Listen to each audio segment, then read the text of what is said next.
ए विनोद, चलना यार जल्दी। तेरे को कितनी बार कहा है सूर्यास्त के बाद गांव नहीं जाना है, लेकिन तूने मेरी सुनी ही कब है। हाँ हाँ समझ गया, बच्चे जैसा डरा मत मेरे को। देखना क्या मस्त पर्सनल बात चल रही है मेरी अपनी होने वाली पत्नी से, और तू है कि तू डरा डरा के चेचे कर रहा है। अब चुप हो जा। अरे नहीं नहीं बेबी, तुमको नहीं बोला, एक बेवकूफ दोस्त है मेरे साथ, उसी को बोल रहा था। हाँ तो फिर बोला क्या उतारोगी बोलो।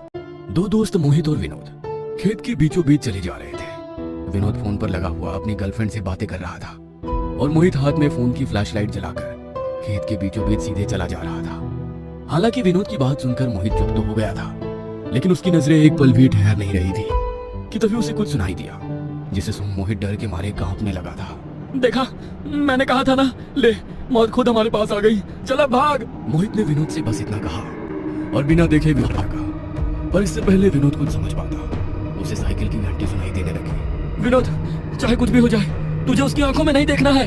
अरे पर किसकी आंखों में नहीं देखना है? ककुदा। मोहित ने जैसे ही ये नाम लिया, एक हवा का झोंका आया और मोहित को विनोद से अलग कर दूसरे खेत में फेंक दिया। विनोद अब डरा सहमा अकेला खड़ा था। उसे अब साइकिल की घंटी तेज तेज सुनाई देने लगी थी। विनोद ने जब आवाज का पीछा किया तो उसे अपने पीछे एक छोटी साइकिल पर कोई बैठा हुआ दिखा। कौन है? कौन है वहाँ? सामने आओ। विनोद को साइकिल पर बैठे शख्स का चेहरा नहीं दिखाई दे रहा था, और चेहरा देखने के लिए जैसे ही उसने अपना पैर उठाया तो विनोद के पैर उठे ही नहीं, वह खेत जमीन पर जम चुका था। उसने हाथ पैर मारकर खुद को वहां से निकालने की खूब कोशिश की, लेकिन वो हार गया। वो घुटनों तक जमीन में धंस चुका था, उसके पैर टस से मस नहीं हुए। विनोद को अब डर का आभास होने लगा था, क्योंकि धीरे धीरे अब वो साइकिल विनोद के पास आती जा रही थी और साइकिल पर बैठा हुआ वो शख्स भी। विनोद ने अब मोहित को आवाज लगानी शुरू कर दी थी। मोहित, मोहित कहाँ गया तू?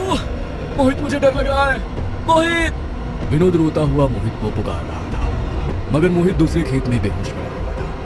फिर अचानक ही विनोद को महसूस हुआ कि वह खुद को जमीन से निकलने लगा और धीरे धीरे बीच हवा में पहुंच वो तड़पने लगा। उसे दूर अपना फोन खेत में गिरा दिखाई दे रहा था। दूसरी तरफ साइकिल पर बैठा वो शख्स साइकिल से उतर बीच हवा में विनोद के सामने आ गया।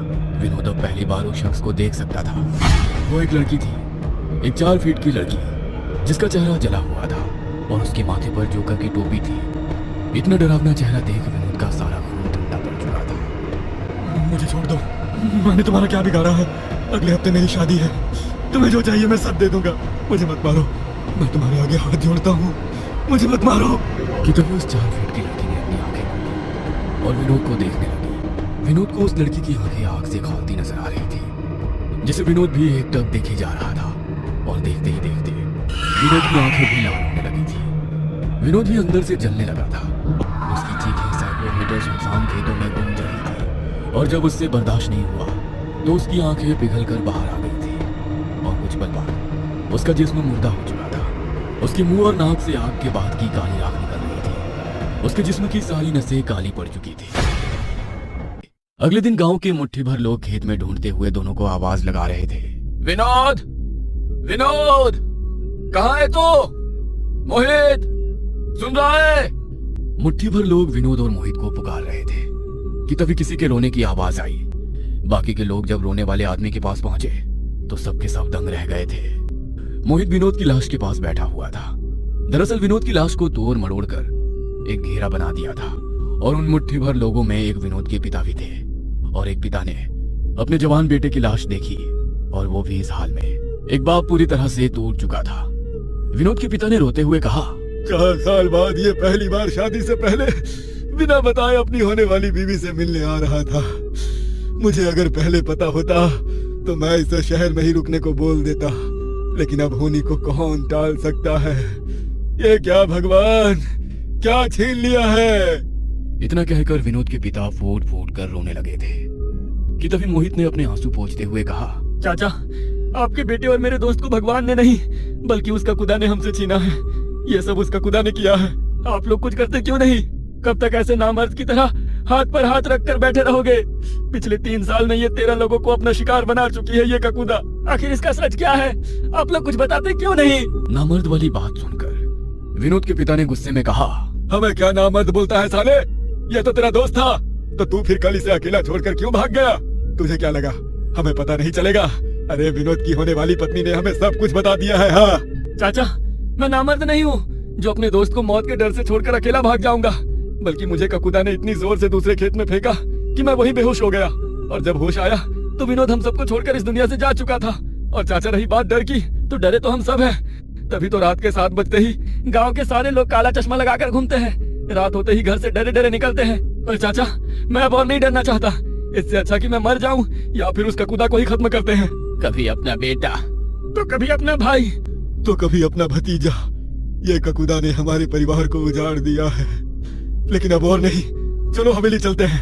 अब एक ही तरीका है इस ककुदा से निपटने का। इतना कहकर सब लोग सीधा हवेली की ओर चल दिए थे। हवेली पहुंचे तो रघुवीर चौधरी, हवेली का मालिक, डर के मारे कमरे में चिल्ला रहा था, भाग जा यहाँ से, भाग। अरे सब तो बर्बाद कर चुकी है मेरा, और मेरे पापों की कितनी सजा देगी मुझे। रघुवीर चौधरी पागलों की तरह चिल्लाता हुआ हवेली से बाहर आ रहा था। उसने जब गांव वालों को देखा तो उनके पीछे जाकर छिपने लगा था। बचा लो मुझे, वो मुझे मार डालेगी, मैं मरना नहीं चाहता। कौन आपको मार डालेगी चौधरी साहब? वहाँ कोई नहीं है। वो ककुदा, वो रोज रोज मुझे मारने के लिए आती है, लेकिन मेरे जिस्म से मांस नोच कर मुझे जिंदा छोड़ देती है।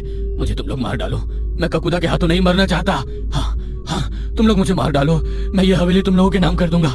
मैं तुम लोगों के आगे हाथ जोड़ता हूँ, मुझे मार डालो। ये कहता हुआ रघुवीर चौधरी सभी गांव वालों के पैरों में गिर अपनी मौत की भीख मांग रहा था।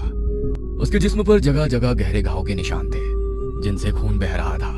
गांव वाले भी रघुवीर चौधरी का ये हाल देख खुद सदमे में थे, क्योंकि वे जिससे मदद मांगने आए थे वो खुद उनसे मौत की भीख मांग रहा था। अब क्या होगा चाचा? इसकी हालत तो खुद ही खस्ता है, ये क्या हमारी मदद करेगा? छोड़ो इसे, अब ककुदा को हम खुद ही संभाल लेंगे। रघुवीर चौधरी ने जब गांव वालों को ये कहते हुए सुना तो उसने तुरंत गुस्से में कहा, तुम संभाल लोगे? तुम? वो ककुदा है ककुदा, तुम जानते ही क्या हो उसके बारे में? वो खुद ही मौत है, और मौत हमेशा लेती है, कभी कुछ देती नहीं। मोहित ने रघुवीर चौधरी को जब ये कहते हुए सुना तो उसने रघुवीर चौधरी से तुरंत कहा, जब तुम सब जानते हो तो हमें बता क्यों नहीं देते? क्यों पिछले 3 साल से यह ककुदा का श्राप भुगत रहे हो? हर कोई अपने चाहने वालों को खोने के डर में जी रहा है, या फिर जी चुका है। इसलिए मैं अब आपसे पूछता हूँ कि आखिर आपको ककुदा के बारे में क्या पता है? क्यों वो इतनी खूंखार है? आखिर वो है कौन, कहाँ से आई है, और उसे चाहिए क्या? मोहित की बात सुनकर रघुवीर चौधरी रोने लगा था। उसने रोते हुए सबसे कहा, वो एक सर्कस वाली है जिसका बलात्कार मेरे बेटे ने किया था।